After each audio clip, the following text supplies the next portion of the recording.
grab your Adderall. It's time for A.D.D. News.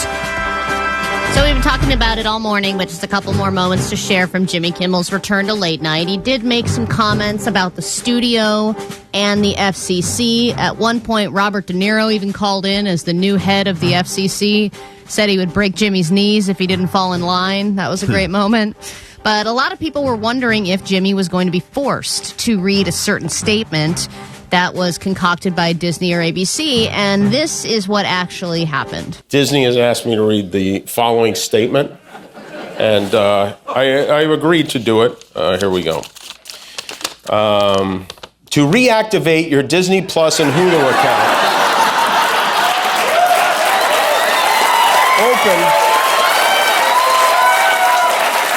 open the Disney Plus app on your smart TV or TV-connected device.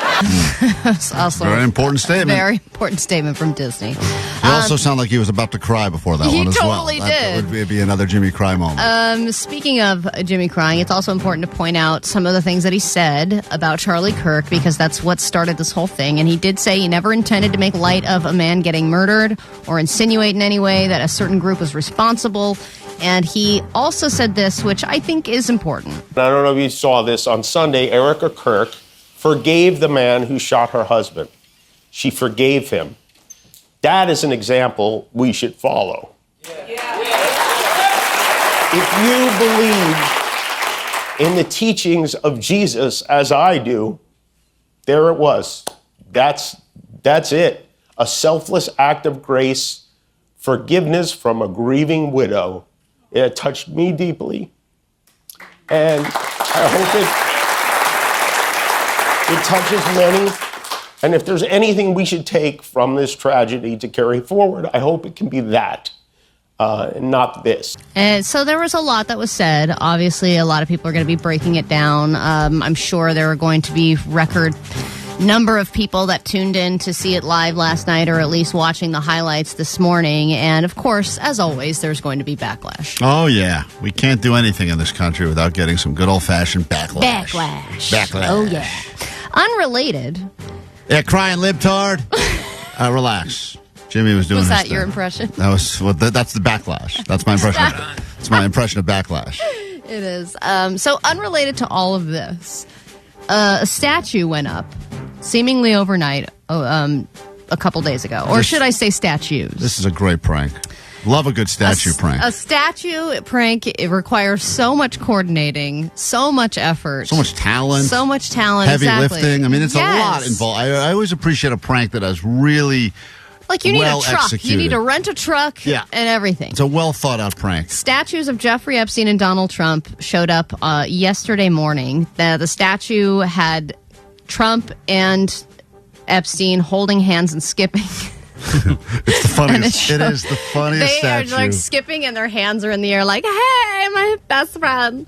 Showed up at the National Mall, and the statue had a plaque, too. A plaque. Celebrating friendship. In honor of Friendship Month, we celebrate the long-standing bond between President Donald J. Trump and his closest friend, Jeffrey Epstein. And, of course, the news took a break from covering Jimmy to cover this. Statue of Donald Trump and Jeffrey Epstein holding hands is causing outrage in Washington, D.C. It appeared near the White House with a plaque celebrating their friendship. An anonymous artist group called the Secret Handshake claims responsibility. Activists say it was timed for September's Friendship Month. I think it's kind of important to keep on highlighting the connection, but I wish they did a better job on the faces. Everyone's got an opinion. Everyone has an opinion on a statue. It's hard to make a good-looking statue. You can never, ever please everybody with a statue. President Trump blasted it as a waste of money, reminding reporters he banned Epstein from Mar-a-Lago years ago. The White House accused Democrats and the media of ignoring Epstein's crimes. So it's already being taken down, and what's even more unbelievable is that they got a permit for this, and the permit is supposed to go through the 28th. So this is supposed to stay up for another 4 days, according to the permit that they secured before they even put this up. That's why I appreciate the effort that went into this prank. And they had to get a permit. You have to find a statue maker. You got to carve stone. I mean, there's a lot that went into this. And of course, the group claims responsibility, as they should. Yeah, although who really should have claimed responsibility would have been Fallon to try to work his name back into the spotlight. Would have been a good move on his part. This was a Fallon operation. And then I don't know how people are going to feel about this, but it's happening more than ever, obviously. ChatGPT is being used by doctors for a second opinion.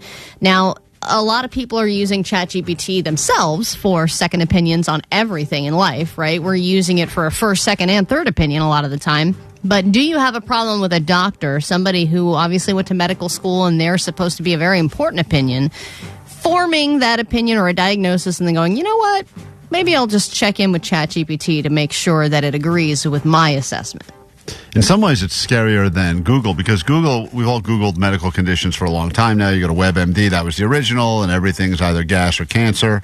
It's always like one end of the extreme. It's either nothing or it's something that will kill you. Yeah. And ChatGPT is just a more amped up version of that, because you do also supposed to boil it down so you don't have to do as much searching. But still, if you want to read enough, you will get it could be nothing, it also could be everything. Yeah. And that's the scary part. But also, if you are unsure about your doctor, say it's a new doctor or they're just fresh out of college. There's some people that walk in and they look like they're 4. And you're like, oh my God.